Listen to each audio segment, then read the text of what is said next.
Hello, you're watching the Ruslan Belov channel, and today we'll discuss the situation in Ukraine as of June 9th, 2025.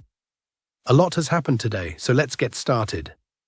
Today, various Western sources are reporting that the Russian Federation is ready to return not just 6,000 bodies to Ukraine.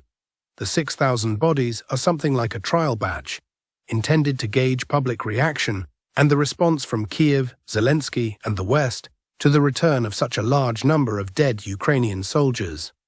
Let me remind you that in monetary terms, this means $2 billion that Kiev will have to pay to the relatives of the deceased. Western press reports that Russia may possess at least another 40,000 bodies of Ukrainian soldiers that it is also prepared to return. However, this information is reportedly being kept secret for the time being, likely until a specific moment. Now, 40,000 is a significant number. If 6,000 bodies equate to $2 billion, then 40,000 would mean approximately $12 to $13 billion. Just a few months ago, at the end of 2024, Donald Trump made claims about military losses, who was losing billions, who was losing millions, and he cited significant losses on the part of the AFU.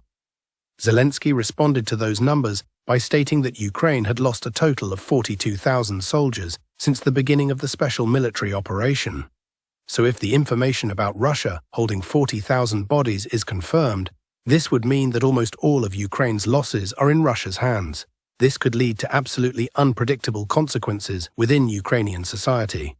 Now let's move on to the front line and begin with the Sumy direction, where the Russian army continues its offensive. We'll start with the Tetkino sector, where today may have marked a turning point in the battle. At least, for the first time since fighting began in this sector, Russian sources report that units from the 425th and 225th Assault Regiments are being redeployed elsewhere. Some have been redirected toward the Russian Sumy offensive, some toward Kharkiv. In general, the assault regiments that were heavily involved in fighting for Tetkino have now been moved to other sectors. This may be due to several reasons. First, the assault regiments may have lost combat capability and were withdrawn for replenishment. Fresh forces from other units may arrive soon. Another possibility is that the Ukrainian side has recognized the futility of continuing attacks in this direction and decided to redeploy remaining forces to reinforce other fronts, possibly around Sumy, Kharkiv, Vovchansk, Kozacha-Lopan, Lukyantsy, or Liptsy. As for the Russian advance toward the regional capital of Sumy, today marks continued progress, especially in the central sector. Let's break it down. The entire Sumy offensive is now divided into 4 sectors: Western, Central, Eastern, and Southeastern. Each sector has its own pace of advance. In the Western sector, toward the towns of Kotin and Pisarevka, Russian forces have started preparatory operations before storming the second defensive line. Heavy drone, air, and artillery strikes are being carried out. In the Central sector, Russian forces have reportedly cleared the first defensive line and are now approaching the second line. Some pro-Russian sources report the full capture of the settlements of Yablunivka, Voroshnina, and Novonikolaevka. If we summarize the available information, Russian troops are now operating along this new red line, confirming the collapse of the first defensive line in the central area. In the eastern sector, fighting continues for the settlement of Yunakivka. Russian forces here may be lagging behind the rest of the offensive, or perhaps the strategy was always to first encircle the area by capturing surrounding villages without resistance, cutting off logistics and supplies, and only then to storm the village itself.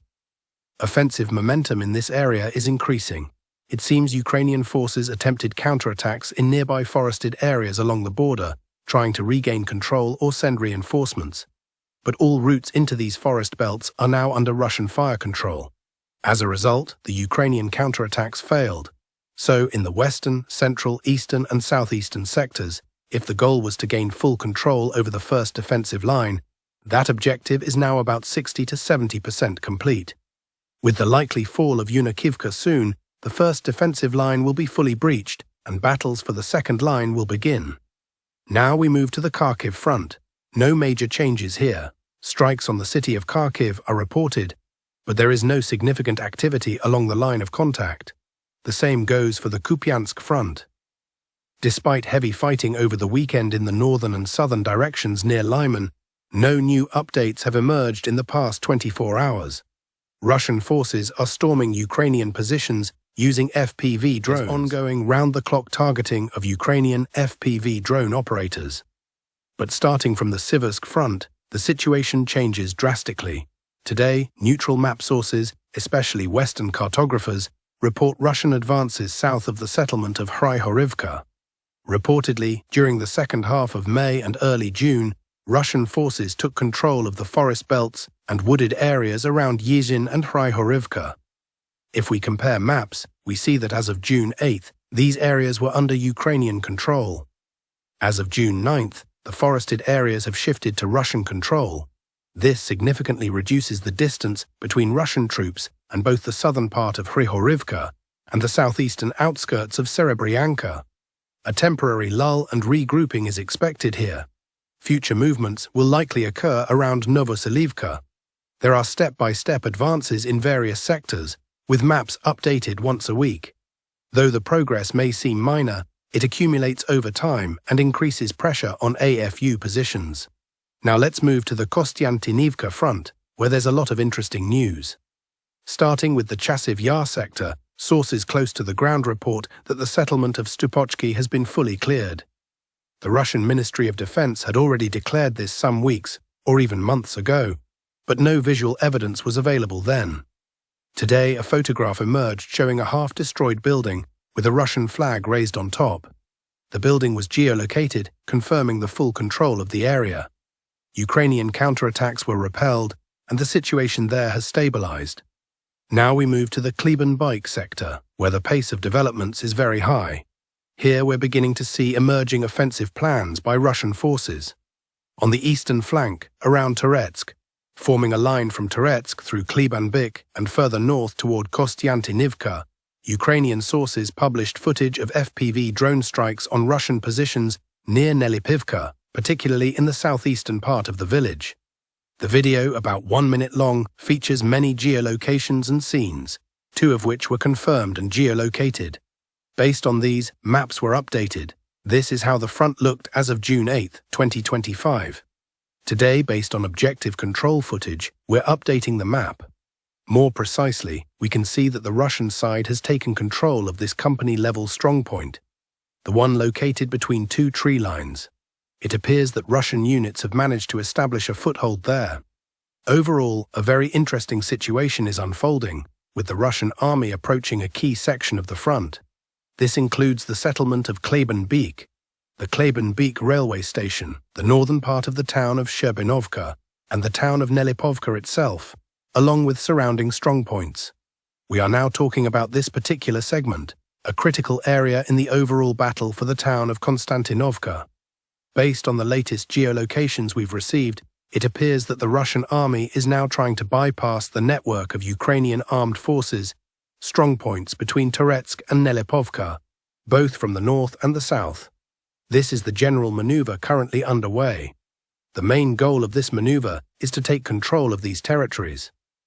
If the Russian army manages to seize control of these areas and push Ukrainian forces from their defensive positions further west, it will establish full, or at least effective, fire or physical control over the only remaining bottleneck.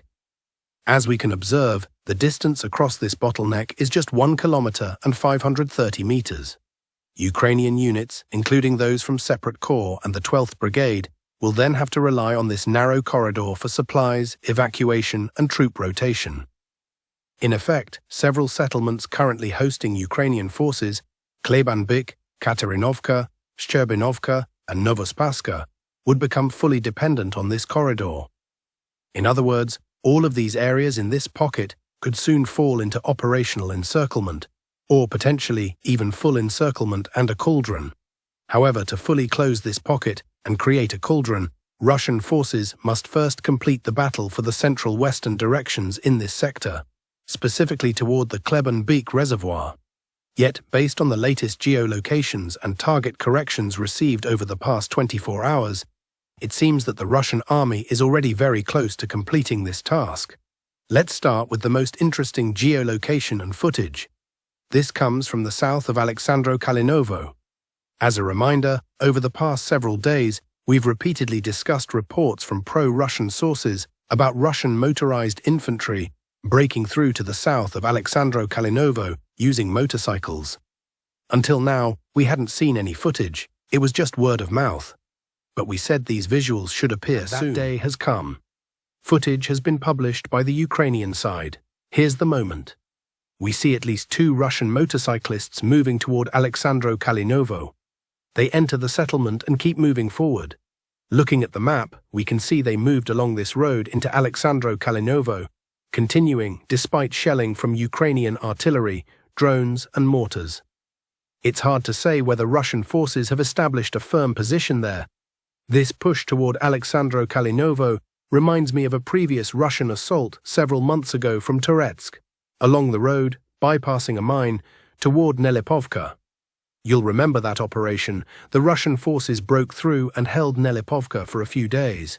That operation allowed them to cut off Ukrainian supplies to the south, significantly advancing Russian positions in that sector. Later, the Russians pulled back from Nelipovka toward Donetsk, but that operation marked a turning point.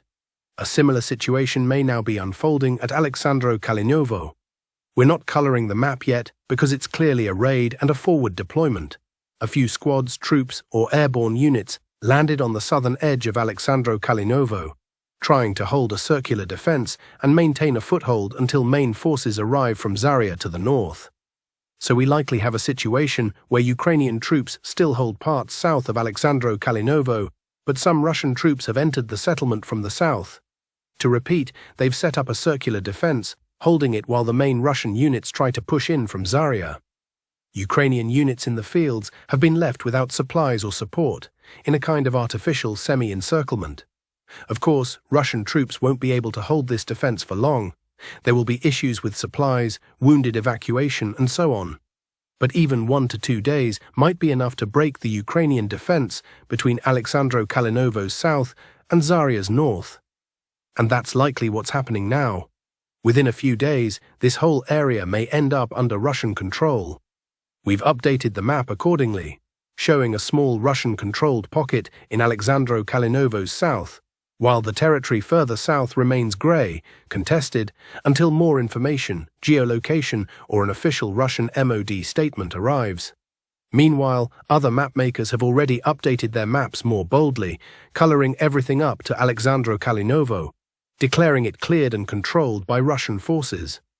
That may very well be the case, but we'll wait for more data to make a conclusive assessment. Currently, the distance from the southern edge of Alexandro-Kalenovo to the Kleban-Beek reservoir is about 2.5 kilometers. This is precisely where key fighting is expected to take place soon, and the Russian army will certainly intensify pressure. If Russian units advance through the fields from Alexandro-Kalenovo toward the reservoir, they could close the encirclement for Ukrainian units along the Kryvyi-Torets River and the railway line. If successful, this will create a full cauldron, potentially trapping several thousand Ukrainian troops, including elite units. At the same time, Russia is gradually pushing Ukrainian defenses westward toward the outskirts of Yablonivka. This is again confirmed today by both neutral and pro-Russian cartographers. Progress continues. Reminder, the western part of Yablonivka is already fully under Russian control. Fighting is ongoing for the central part, though we don't yet have visual confirmation of Russian presence there. Available footage only shows drone strikes on Ukrainian positions and reconnaissance efforts. Next, we move to the southern Donetsk direction. As you can see, there's a large number of new geolocations. Today, Russia's Ministry of Defense once again confirmed that Russian forces have entered Dnipropetrovsk Oblast and expanded their control zone and bridgehead there. Later, Peskov also commented, stating that the advance into Dnipropetrovsk is part of the effort to create a buffer zone between Russian territory and Ukraine. Footage shows the second confirmed episode in the past 24 hours of Russian troops crossing into Dnipropetrovsk Oblast. Here's the border, and we see Ukrainian troops under pressure beginning to retreat. Following them is a Russian assault team. This episode was geolocated, easily so, using this frame. This is exactly where Russian soldiers crossed from Donetsk into Dnipropetrovsk. Based on this, we updated the map. Reminder, yesterday we also saw footage from an area west of Kharkiv. That footage, from a first-person perspective, showed Russian troops placing flags along the tree line while maintaining caution and safety. So we've now updated the map across a wide area, and the controlled stretch along the interregional border is already around 2 kilometers wide. As for Kharkiv itself, reports from pro-Russian sources claim the town is fully under Russian control, but we don't yet have visual confirmation. Moving slightly south, fighting continues for the town of Alexivka. Today, some cartographers have updated the map to show control over the central part. Reminder, yesterday, or the day before, the battle for Alexivka's eastern sector concluded. Now we're receiving reports of clearing operations in the central part. Russian troops are advancing. Their attacks from the east and center have pinned Ukrainian units down. Meanwhile, another Russian group attacked from Bohatyr towards Zelenyi Kut. This maneuver may have enabled the Russians to establish full fire control over the only road leading from Alexivka to the mainland. The Alexivka-Zelenyi Kut road may now be under tight Russian control.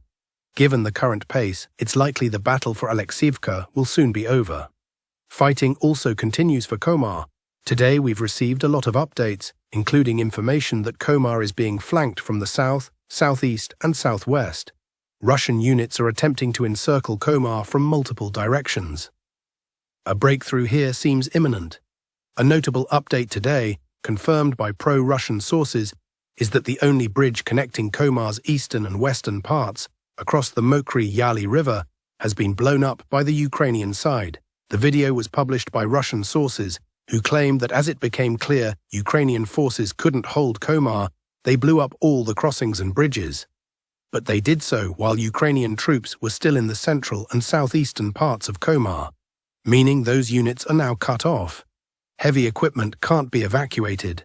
Some troops may try to swim across the river toward Mern, which is also regularly hit by Russian FAB bombs. The situation is critical. It appears Komar will soon fall under Russian control. This breakthrough opens a window for further Russian advances along the Mokry-Yaly River toward Voskresenka, Yanvarska, and Malievka. There's high activity here from Russian aviation and artillery, possibly indicating future advances toward Velikomykhailivka, west of Komar. Overall, this push makes strategic sense, as the Voskresenka-Malievka area marks the boundary between Donetsk and Dnipropetrovsk regions. Advancing here is a logical continuation of the Komar operation. That's it for today's update. If you found this briefing useful, don't forget to like, share, and subscribe to the channel for more frontline analysis and verified updates. Thanks for watching and take care. Until next time, stay informed.